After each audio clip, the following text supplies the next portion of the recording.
ampun. Kayak temen, Security-nya naik gak sih? iya, maksudnya kayak dia tuh anak SMA, ngabisnya dari kelas 10, sedangkan aku yang anak akuntansi nggak ngabis buat masuk STAN, itu kayak, ya ampun. Cuman Aduh, ya berat sih untuk iya STAN. sih. Tapi Selain ya, gimana? ya intinya tuh balik ke diri kita masing-masing ya. Kalau emang mau ngabis ke STAN atau ke politeknik yang lain itu ya harus dikejar dari kelas 10 gitu. Bener banget, karena 3 tahun tuh bukan waktu hal yang singkat gitu loh, kayak 3 tahun tuh secepat itu gitu loh, bukan waktu yang lama untuk menentukan masa depan. Kayak ketika kita masih mikir nih, oh aku mau apa ya ke depan nih, kayak ini 3 tahun tuh jalan gitu loh, kayak terus jalan gitu, kayak terus loh tiba-tiba udah kelas 11, tiba-tiba udah PKL, tiba-tiba udah semuanya tuh datang dengan tiba-tiba, dan kita tuh belum preparing untuk masa depan gitu. Nah ini yang salah siapa ya gitu kan? Padahal kita udah se high efforts itu loh teman-teman untuk mencapai masa depan tuh, kayak cuman kita ngerasa bahwa waktu tuh selalu kurang gitu. Nggak tahu sih, mungkin manajemen waktunya ya kan. Iya, benar banget, manajemen waktu itu harus kita apa ya? Kita belajar lah dari kelas 10 karena waktu SMK SMA ini tuh yang menentukan langkah kita selanjutnya gitu. Bener banget. Tapi padahal stigmanya tuh anak SMK SMA tuh kayak masa bersenang-senang, putih abang. Banyak yang apa ya, overthinking sedari dini gitu loh, kayak udah gue kedepannya mau jadi apa ya, gue bakal melangkah di bidang apa ya, kita kira-kira jenjang karirnya maksimalnya di mana ya gitu, kayak udah overthinking sedari kelas 10. Dan bener aku banget. dulu nggak kayak gitu loh, kayak nyesel gak sih? Iya, ya ampun, kayak aduh, padahal kan kita harusnya jalanin aja gitu nggak sih? Bener sih, cuman jalanin kita tuh kayak slowly gitu, nggak sih? Bener banget. Intinya tuh cari informasi itu penting banget sih kalau menurutku. Bener banget. Harus banget. Information and connection. Iya, itu koneksi ya. Bener banget. Aduh. Oke, mungkin FYI ya buat yang belum tahu SMK tuh banyak praktiknya ya, Kak? Iya, bener banget. 60% praktik, 40% teori gitu. Banget. Kita ada PKL, terus juga tapi alhamdulillah banget kita dapat PKL ya waktu itu 3 bulan, ya nggak sih? Iya, bener. Walaupun kekat corona gitu kan, gara-gara corona nih gitu kan. Padahal aku baru senang-senangnya PKL gitu kan, baru ngerasain bahwa oh kerja tuh enak juga ya gitu, kayak nggak bebannya tuh nggak seberat kalau kita belajar, cuman kayak apa ya, tetap ada beban sih, cuman di situ seru gitu karena kita belajar hal-hal baru gitu loh. Yang dulunya cuman berkutat dengan teori bahwa oh kas di sini, oh pendapatan di sini gitu kan, kayak itu teori semua. Ketika kita udah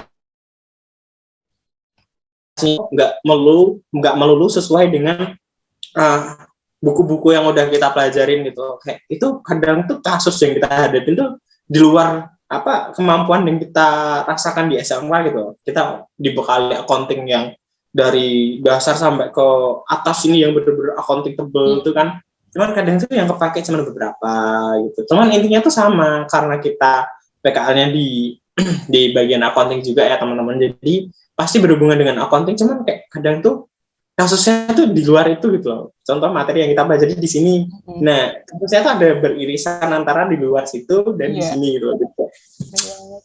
Kadang tuh out of the box gitu, jadi skillnya tuh naik drastis ketika after PKL gitu. Bener banget sih. Intinya tuh kalau udah di dunia kerja tuh nggak terduga sih ya. Tapi seru sih emang kalau udah gimana ya? Intinya tuh kalau udah kerja tuh kayaknya udahlah enak kerja aja, nggak mau lanjut kuliah dan sebagainya gitu. Udah PW di situ. Ya karena kerja tuh kayak seenak itu, apalagi kalau kita udah nyaman sama yang kerja-kerja di situ. Aduh, udah fix kayak udahlah kerja aja, dapet cuan gitu. Bener sih, bener banget. Kadang tuh apa ya, fakta mengatakan juga ya, Vin ya, berdasarkan aku pernah lihat atau pernah dengar atau pernah baca, cuman lupa aku itu dari mana gitu kan.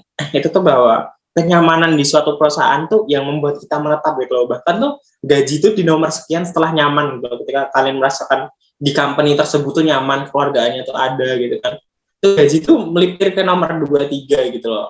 Yang pertama tuh kenyamanan gitu. Jadi ketika teman-teman mungkin besok menemukan lingkungan kerja yang emang sesuai dengan teman-teman tuh kayak ngefeel-nya tuh banget gitu loh. Dan ketika teman-teman harus move karena mungkin gajinya nggak UMR ataupun di bawah UMR jauh gitu kan, itu pasti meninggalkan banyak kenangan gitu. Bahkan dulu ya Pin ya, ketika aku mau pamitan PKL tuh kayak sesedih itu gitu loh, karena lingkungannya tuh kayak positif banget. Dan apa ya, kayak aku tuh ngerasa di lingkungan itu tuh bener-bener kayak kalau istilah Jawanya tuh dimong, diasuh gitu loh. Di situ tuh bener-bener ngerasain bahwa oh, kita mandiri tapi mandiri masih diasuh gitu loh. Kayak kamu kerja tapi kerjanya di bawah naungan gitu, kayak di situ enak ya, kamu mandiri tapi masih di bawah pengawasan gitu loh. Dan itu kayak kerasa banget, dan mereka tuh suportif banget untuk mendukung kamu sih. Kalau kayaknya tuh sedih gitu, cuman ya yang namanya proses ya kan, kita nggak mungkin stuck di situ aja karena masa depan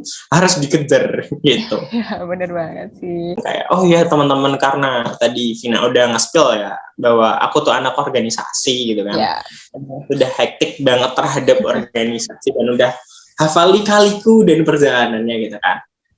Nah dulu tuh aku tuh aktif organisasi kan teman-teman, jadi dan pernah sampai di posisi organisasiku tuh di organisasi yang cukup besar di bawah naungan Dinas Dipora DIY gitu kan. Dan itu organisasinya tuh tergolong besar. Dan pernah seketika teman aku dari salah satu sekolah negeri di Jogja gitu kan, dari SMA negeri di Jogja, itu tanya gini Vin, kayak Wan, kira-kira di SMK tuh kurang apa sih, bangunannya kurang gimana sih?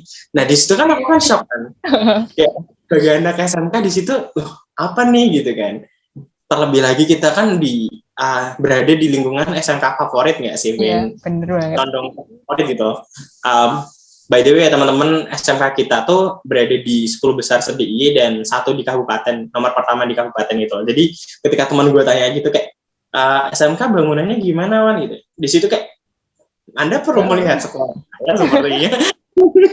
Jadi kayak aku shock gitu loh, ternyata pandangan SMK di luar sana tuh kayak gitu loh. Mungkin di teman aku doang atau gimana aku nggak tahu ya, cuman dari situ aku ngerasa bahwa oh, apa SMK sejelek ini ya, atau SMK tuh dengan image yang pembangunan kurang merata atau gimana ya gitu kan. Terus itu menimbulkan banyak pertanyaan di benak aku gitu loh, Vin, selaku aku anak organisasi. Terus kayak kok SMK aku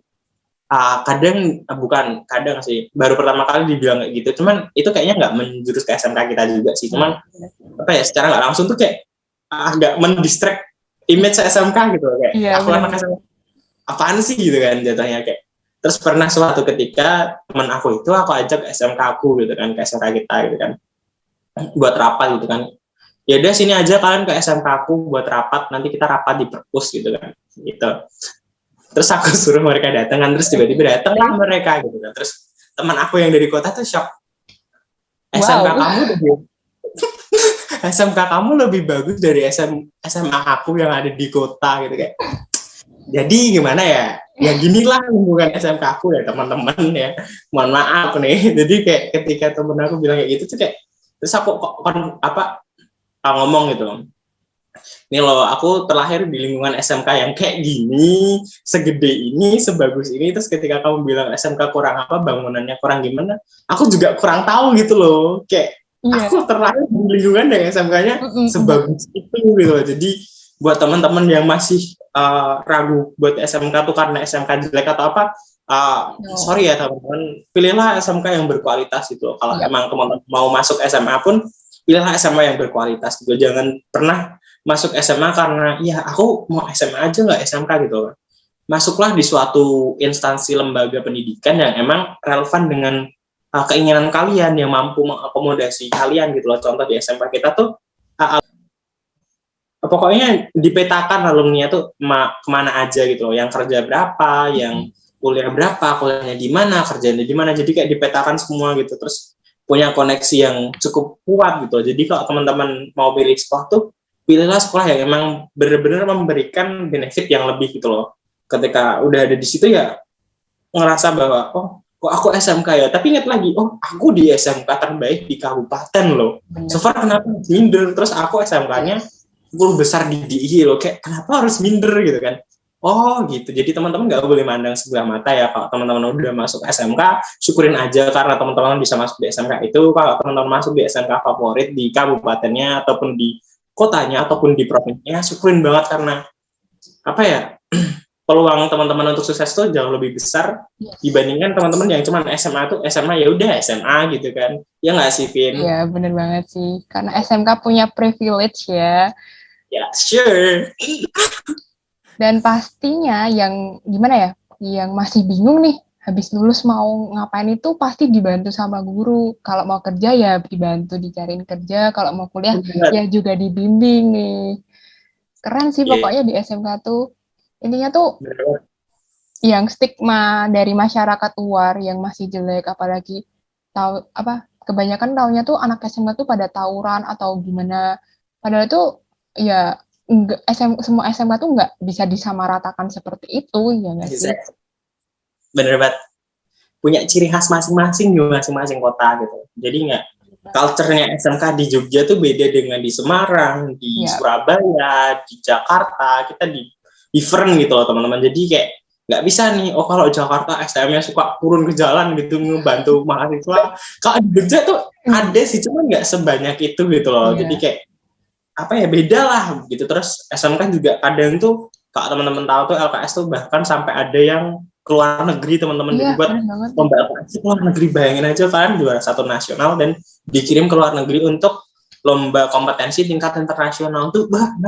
Bayangin aja deh kalian masuk di situ, udah sekeren apa kalian gitu. Jadi jangan meremehkan anak SMK ya teman-teman.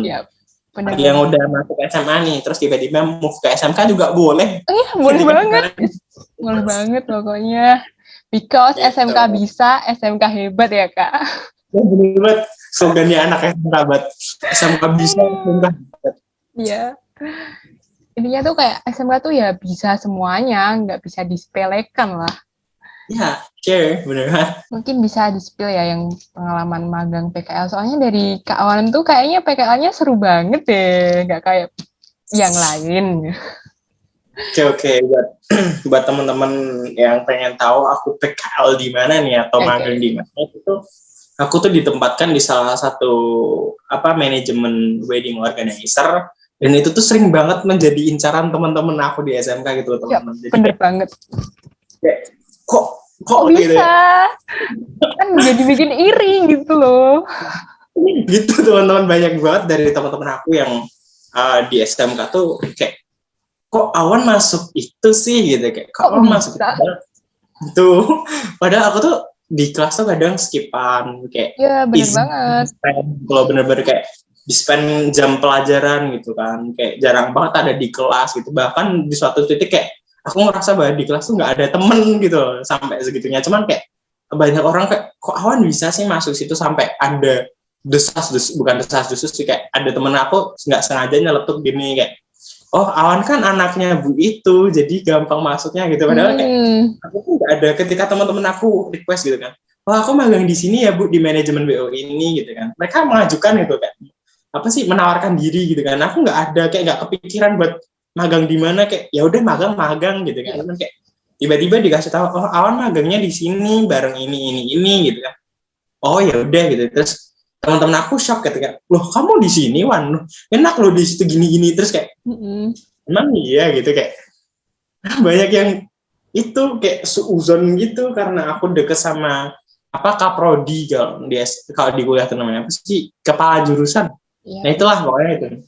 Nah itu kan deket sama beliau, terus nggak tahu kenapa beliau bilang itu juga. Tapi fun fact-nya ya teman-teman, ketika banyak yang bilang aku deket sama beliau terus dikasih golden ticket istilahnya untuk masuk ke situ, itu enggak ya teman-teman, karena emang waktu itu manajemen wedding organizer itu membutuhkan tenaga lelaki ya kan.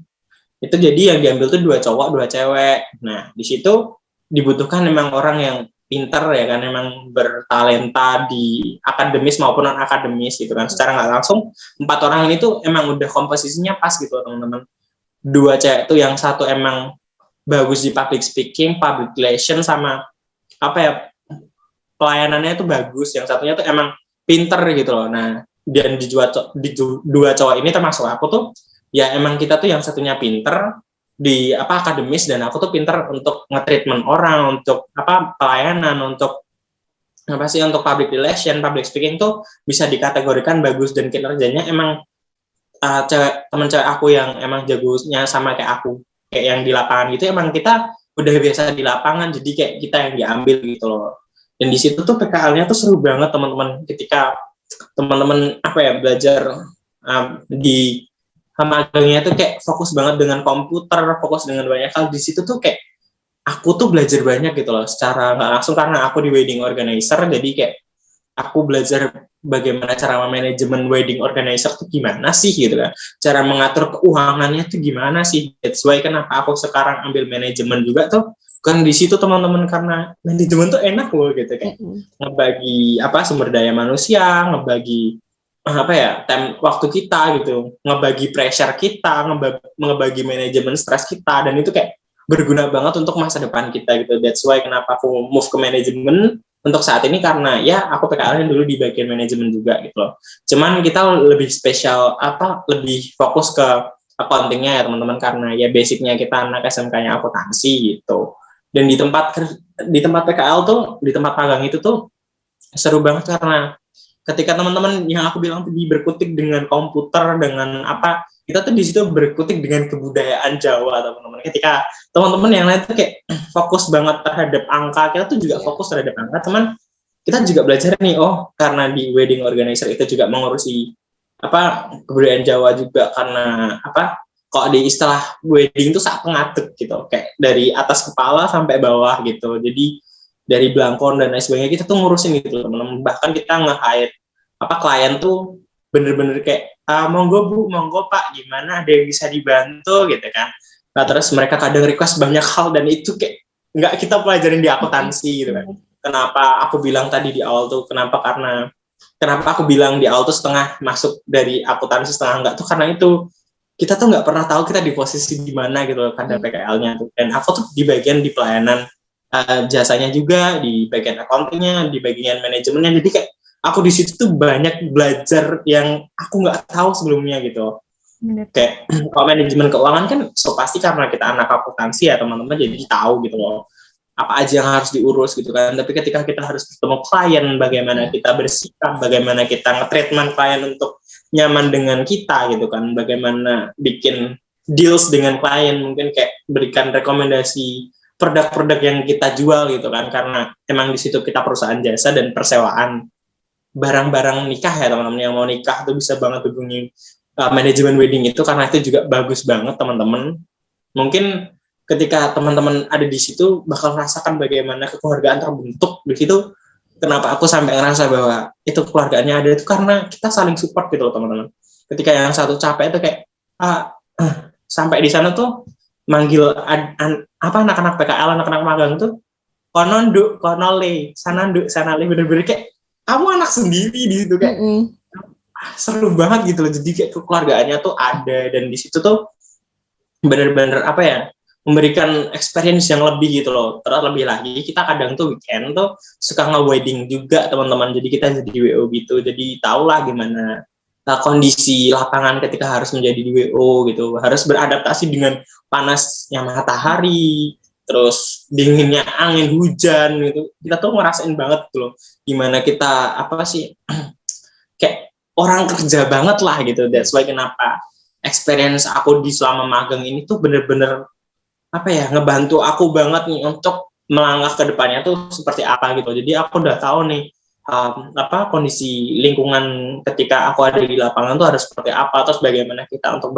bersikap baik, bersikap ramah, karena kita pelayan jasa gitu loh teman-teman. Jadi kayak wah pokoknya seru banget deh. Di situ juga aku belajar bahwa ternyata pakai pakaian Jawa tuh nggak semudah itu ya teman-teman. Iya benar banget. Nggak bisa asal-asalan. Kadang tuh ada rules yang harus dipahami, nggak boleh salah gitu loh teman-teman. Iya, kanan kirinya ya Kak. Kan berbuat, jadi kayak di situ aku belajar banyak hal gitu loh. Kadang malu juga kalau udah gede kan, kita udah anak SMK kelas 2 gitu kan, terus kayak kalau masih dipakein tuh kayak malu, tapi kita kadang nggak tahu gitu, jadi minta tolong orang di situ kayak Bu tolong dong gitu, Awan nggak tahu cara makainya gitu kayak, karena aku nggak tahu banget nih budaya Jawa tuh harus seperti apa gitu kan. Di situ aku juga semakin cinta, semakin sayang banget sama budaya Jawa tuh karena seistimewa itu gitu loh kebudayaan di Jawa tuh, especially di Yogyakarta ya. Kayak, nggak boleh pakai ini di keraton, harus terus kalau apa belangkonnya yang nikah tuh pengantin prianya tuh harus seperti apa, terus yang untuk bapak ibunya tuh seperti apa. Jadi kayak aku secara nggak langsung tuh memahami bahwa ada Jawa tuh seistimewa itu gitu loh. Dan itu tuh keren banget. Dan ketika kita juga udah action di wedding organizer-nya, ketika kita turun ke lapangan tuh bener-bener tahu juga nih, oh ketika nanti ada seserahan dulu dari pengantin pria ke pengantin wanita, terus nanti juga ada ada banyak deh, aku sampai lupa nih kegiatannya ini, saking banyaknya runtutan kegiatan kalau mau wedding itu. Jadi kalau teman-teman lihat orang wedding itu cuma sekedar sah gitu, terus makan tuh nggak semudah itu. Bener-bener bawa seserahan, terus nanti selesai itu terus akad nikah, selesai akad nikah terus ada upacara adat, terus nanti ada banyak hal lagi. Terus sebelum itu ketika beli paketnya tuh ada siraman juga gitu, kayak wah sumpah itu ada Jawa tuh seribet itu, tapi seru banget teman-teman ketika kalian udah menambah pengalaman di situ dan kalian enjoy banget untuk bergulat di ranah situ tuh. Kayak jangan nikah dulu ya teman-teman, masa depan tuh udah di depan tuh. Iya, benar banget sih. Tapi ya susah banget. Tapi ya gitu ya, masih banyak anak SMK yang langsung nikah ya habis lulus. Aku heran gitu sama anak SMK yang langsung nikah tuh, kayak mereka dapat duit dari mana ya gitu. Bener banget. Intinya tuh nikmatin dulu lah ya masa-masa remaja ini. Apalagi tadi di PKL-nya Kak Awan kan juga secara tidak langsung belajar tentang budaya ya. Dan itu kan setelah kita tahu dan belajar tentang budaya itu kayak, ya ampun budaya itu ternyata seasik itu. Gitu kayak. Ya, pokoknya PKL tuh enak lah ya Kak. Kita jadi tahu bagaimana keadaan lapangan, bagaimana intinya tuh kayak ya menghadapi klien gitu ya. Soalnya kan menghadapi klien itu nggak ada di teori karena setiap orang itu berbeda-beda kan. Bener banget. Ya. Pernah juga ya Kak Vin ya, ini fun fact juga nih, ketika aku kan sering banget nih karena aku juga dulu jadi ketua OSIS di SMK kan, jadi so far kayak padat banget, dan itu juga harus PKL juga, terus kayak aku juga ngurus forum di kabupaten sama di provinsi. Nah itu kayak padat banget kadang ya Kak Vin ya, aku tuh libur tuh buat rapat di Dinas Dipora gitu loh, dan sempat-sempatnya ketika aku libur tuh ada klien nelpon, coba ketika rapat kayak baru rapat gitu kan, oke, acara selanjutnya yaitu pemaparan materi dari masing-masing regional gitu kan, terus kayak telepon bunyi tuh, kayak WhatsApp bunyi, oke bentar ya guys, bentar ya gitu kan, halo Bu permisi, dengan Awan gimana Bu, ada yang bisa dibantu gitu. Oh Mas Awan ya, ini pesanan saya gimana ya Mas, apakah sudah ini? Oh maaf Ibu, saya baru off kerja hari ini. Kayak itu kadang tuh kayak out of the box gitu. Kita udah bener-bener preparing untuk off kerja atau off magang buat acara lain, cuman kadang tuh klien tuh nelpon gitu kayak, loh bentar deh, bentar, ini kayak di luar jam kerja gitu. Terus kayak akhirnya karena kliennya tuh kadang ribet ya teman-teman, seribet tuh kayak minta harus cepet, harus konfirmasi cepat gini kan, terus endingnya diurus sama teman-teman aku yang baru di tempat magang kan, terus dibantu, terus endingnya clear walaupun dengan beberapa perubahan yang harus disepakati bareng-bareng. Terus endingnya dari pihak kliennya tuh bilang makasih banget karena udah dibantu, karena dia pernah menghubungin salah satu staff di situ karena responnya kurang baik dan baru ditanggepin baik sama aku, terus menghubunginya ke aku terus gitu loh. Dan sampai suatu saat tuh aku udah clear magang di situ, sampai pernah dihubungin, gimana ya Mas Awan kalau mau pinjam ini, wah mohon maaf Ibu, Awan udah nggak magang di situ, udah ditarik sampai segitunya gitu, dan sekarang masih saya kontak.